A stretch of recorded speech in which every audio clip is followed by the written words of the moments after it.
For multiplying and dividing radicals, we really need to make sure that we have the same index. So the index is this value here. It's a root value. So we have a cube root and a cube root. As long as they're the same, we can apply just inside times inside, outside times outside. Okay, so in this case here, the index is matched. So what I can say is, well, I'm just going to put the cube root all over top of everything. Okay, and then just multiply the inside. So I end up with 125. Okay, 5 times 25, and I get x squared times x5, which is x7. Okay, so that's correct, but really we should simplify any perfect cubes in here. And there are some perfect cubes in here. So 125, first of all, is a perfect cube, so that comes on the outside as 5. Any multiple of 3 of powers is going to be a cube root as well. So we can take out, and maybe I should write this out, or maybe I'll show an extra step here. So I have x cubed times x cubed times x for power 7.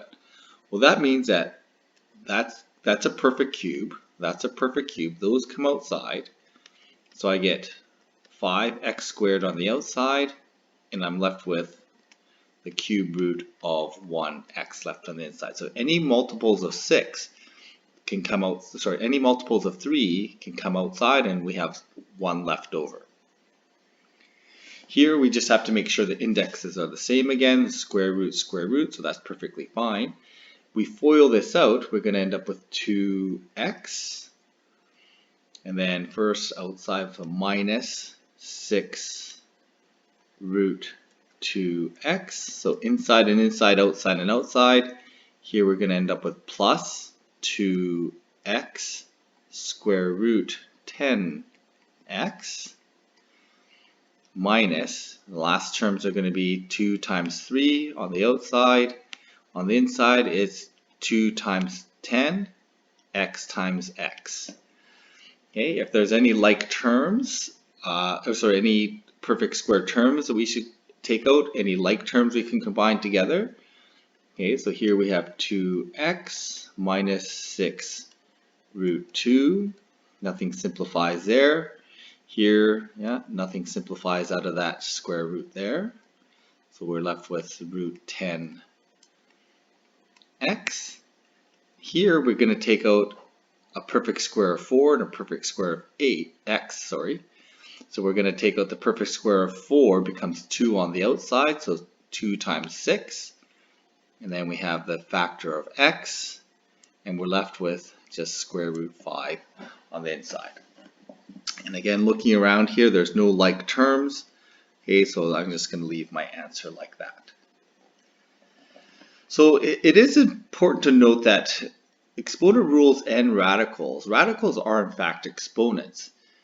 And if we want to use radicals as exponents, we can. However, remember that exponent rules only work when the base is the same.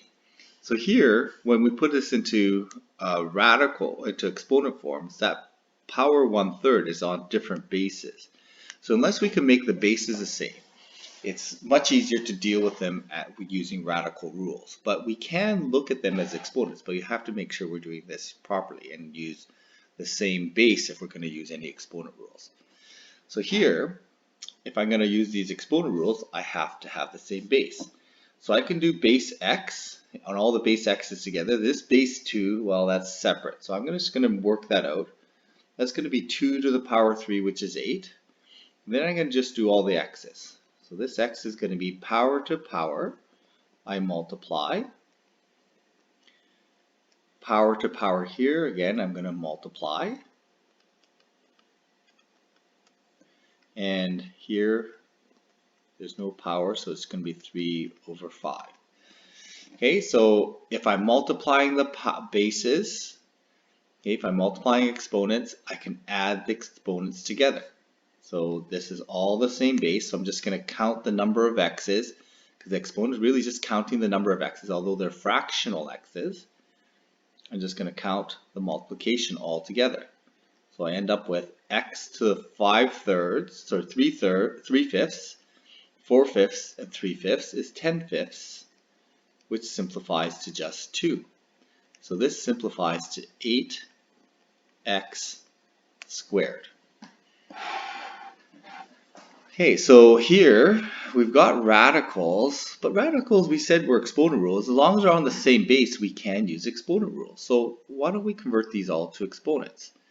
So we have a to the power 3 square root all to the power 4. Here we have a to the power, well, this 15 is groups of 5, so this should end up being a whole number. In fact, we can show that by just using the root 5 as a 1 over 5 power. And when we do that, well, this is square root is in groups of 4. Well, we know groups of 2 will get rid of square roots. Okay, so we're going to end up with this. We're going to end up with 12 over 2, which is a to the power 6. 15 over 5, well, that's going to be a cubed. Okay, and then if I have a to the power 4, I'm going to divide by a to the power 4 here. So 9 minus 4 gives me a to the power 5 as my final answer.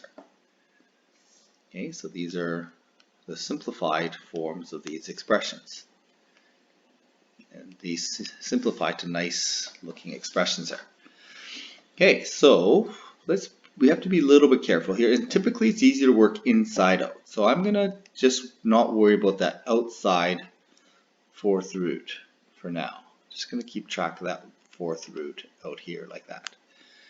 Okay, so inside here I'm going to end up with 5 cubed is 125. Power 2/3 in groups of 3 is going to give me power 2. And then y 3 times is going to be y cubed. And the 125 is going to end up canceling. And I have a y 15 down here. Okay. All right, so let's simplify this. There's lots of things that simplify. 125 over 125, that's just going to be 1. So I'm going to end up with x squared. And I have 3 y's on top, 15 on bottom. So I have an extra 12 on the bottom. And I'm going to apply the fourth root here. Well, the fourth root of a square really is just a square root because this becomes power to power I can times. So I end up with 2/4, which simplifies to square root, or 1/2. Power 1/2. If I want fourth root, I want groups of 4. Well, for 12, there are 3 groups of 4. So this becomes y cubed. Okay, so those are my 3 groups of 4. And that's it. And I can simplify this to, I can leave it as power 1/2, or I can convert it to a radical as well. Okay,